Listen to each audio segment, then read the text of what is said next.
Ya, kadang MPA yang berbudi luar tahu benar dan salah. Jumpa lagi dengan saya Ari di channel MPA Official.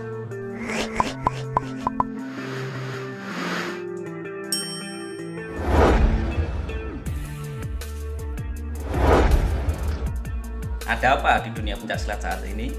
Ya, di dalam sebuah webinar, seorang menteri, ya Pak Menteri Investasi, itu menyenggol yang namanya pencaksilat.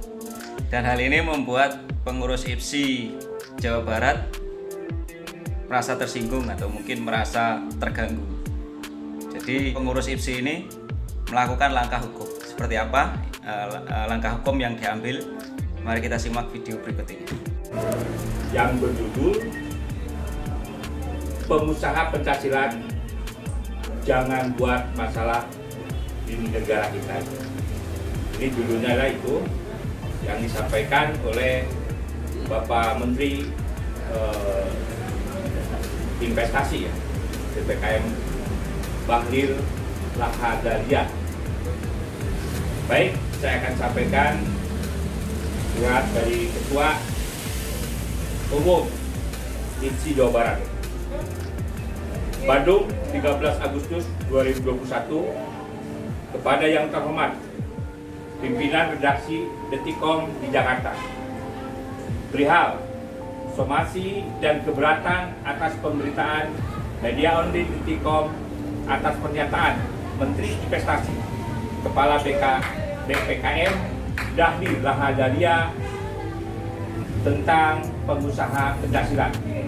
Dengan hormat, pengurus Provinsi Ikatan Pencaksilat Jawa Barat bersama ini membuat dan mendatangi surat somasi sekaligus keberatan atas isi pemberitaan media Detikom pada tanggal 12 Agustus tahun 2021 yang pada pokoknya berjudul Bahlil, pengusaha pencaksilat jangan buat masalah di negara ini.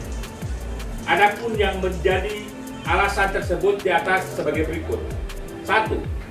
Bahwa pencaksilat adalah warisan budaya asli bangsa Indonesia yang memiliki nilai-nilai luhur dan mulia untuk membentuk jiwa bangsa Indonesia yang berbudi luhur dan agung, dan hal ini telah diakui oleh negara kita dan terlebih telah mendapatkan pengakuan resmi dari UNESCO sebagai warisan budaya tak benda asli milik bangsa Indonesia. 2. Bahwa pernyataan Menteri Investasi Kepala BKPM Bahlil Lahadalia yang mengatakan bahwa pengusaha pencaksilat jangan buat masalah di negara ini telah menyinggung dan bahkan diduga telah menghina bangsa Indonesia sebagai pemilik budaya asli, dan juga kami sebagai pengurus Provinsi Jawa Barat yang tidak dapat menerima isi pemberitaan tersebut. 3. Bahwa pernyataan tersebut di atas dapat dikonotasikan bahwa pencaksilat mengandung makna yang negatif dan tidak bermartabat, yang seolah-olah pencaksilat diartikan sebagai komunitas dan atau perilaku yang suka main kotor dan nakal dalam mengurus perizinan di negara ini. 4. Bahwa atas isi berita dan pernyataan ini kami menduga telah menjadi pelanggaran hukum sebagaimana diatur dalam Undang-Undang IT. Oleh karena itu, somasi pihak kami dalam halaman yang sama di media Detikom. 5.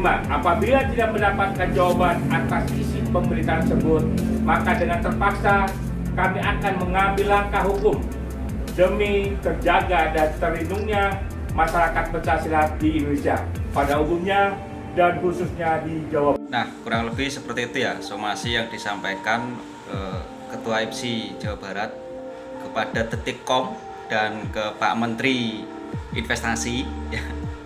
Dan kami harap sih segera dapat jawaban ya agar masalah ini bisa segera selesai lah. Negara ini kan sudah dikenal dengan negara yang gotong royong, mengedepankan musyawarah, dan mudah-mudahan dengan jalur musyawarah masalah ini selesai.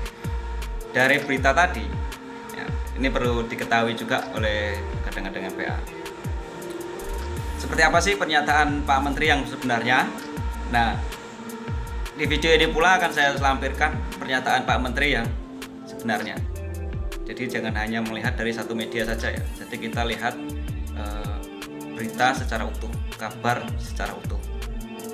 Jadi saya ambil pokoknya, intinya seperti apa ya, nanti silakan panjenengan ambil kesimpulan seperti apa sebenarnya yang terjadi ya. Kita lihat sama-sama seperti berikut.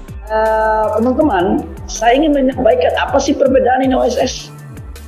Jadi di undang-undang itu kan ada beberapa bagian intisari. Salah satu diantaranya adalah memudahkan berusaha, kemudian afirmatif negara kepada UMKM, dan negara hadir untuk memberikan pemerataan. Itu sebenarnya salah satu esensinya. Nah, harus diakui bahwa sebelumnya kita punya IODB, tingkat kemudahan berusaha kita itu nggak naik-naik. Kenapa? Karena pengusaha itu, ya bukan hanya pengusaha, saya juga dulu begitu ya, masih ketua umum nih. Pengusaha itu cuma 4 hal yang dibutuhkan: kepastian dalam mengurus izin, kepastian dalam waktu ya, kemudahan dalam mengurus izin, transparansi, dan efisiensi. Nah, bayangkan dulu izin di Republik Indonesia ini, kalau kita tawaf di Mekah, itu jelas berapa kali putaran dan berapa menit. Kalau tawaf di kementerian lembaga, itu hanya Tuhan dan menyentuhkan ketik surat dan menyentuhkan tanda tangan surat kapan itu selesai izinnya. Jadi gimana kita bisa survive, bisa berkompetisi dengan negara-negara lain? Nah, karena itu adalah masalah, maka negara harus hadir mencari solusi lewat regulasi untuk menyelesaikan masalah itu. Lahirlah yang namanya OSS ini. Nah, online single submission, perbedaan antara 1.1 dengan sekarang, kalau sekarang ini berbasis resiko dan dia langsung online dengan seluruh provinsi, kabupaten, kota, dan kementerian lembaga, 18 kementerian lembaga. Selain itu, OSS ini juga dia bisa mengikuti apa yang disebut dengan fiktif positif.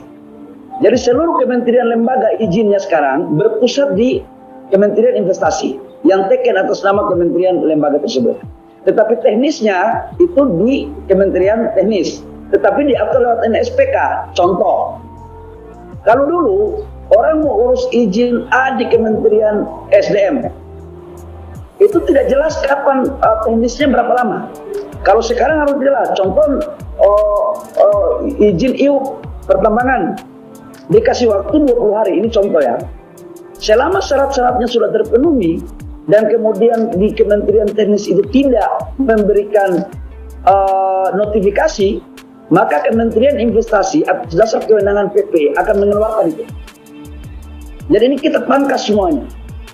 Begitupun di bupati, gubernur, wali kota yang akan tanda tangan izin itu adalah kepala dinas DPMPTSP. Jadi dinasnya Kementerian Investasi di daerah.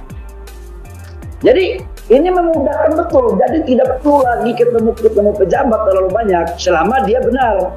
Jangan pengusaha pencet silat. Kalau pengusaha pencet silat kungfunya banyak, pasti harus ketemu karena harus luruskan kungfunya itu. Nah ini. Jadi ini jangan sampai diartikan ya kalau pengusaha tukang kungfu nggak bisa barang ini. Nah kita kan tukang kungfu juga dulu, jadi kita tahu. Nah, yang baik-baik aja ini barang. Jadi memang ini barang. Dengan demikian maka memangkas birokrasi, memangkas biaya, memangkas waktu, transparansi. Ya dulu waktu pengalaman saya jadi pengusaha mengurus izin di tingkat kabak di dinas kabupaten aja bisa berbulan-bulan. Udah gitu antri pula, udah antri pakai duit pula. Jadi kapan negara ini mau maju? Dan kemudian itu kaitannya dengan UMKM. Tahu nggak UMKM kita? Betul tadi Pak Arsad sampaikan tadi. Pak Arsad mengatakan bahwa 60% kontribusi kita, ekonomi kita itu ada pada UMKM. Demikian tadi ungkapan Pak Menteri yang menjadi kontroversi dan dikutip oleh media Detik.com untuk membuat judul dan membuat berita.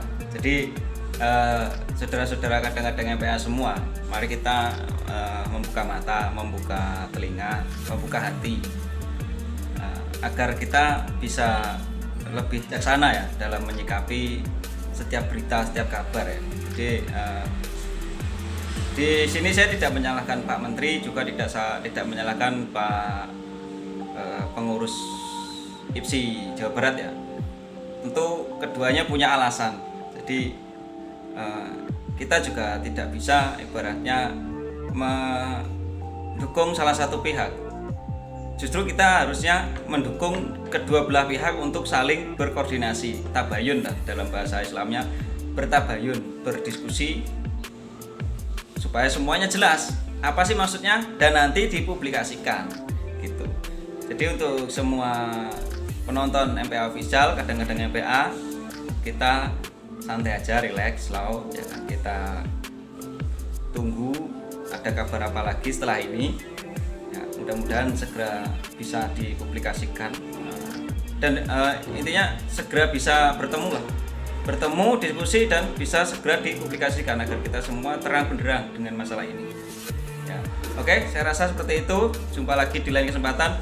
Jaga persaudaraan, jaga silaturahmi. Esa Trate Jaya.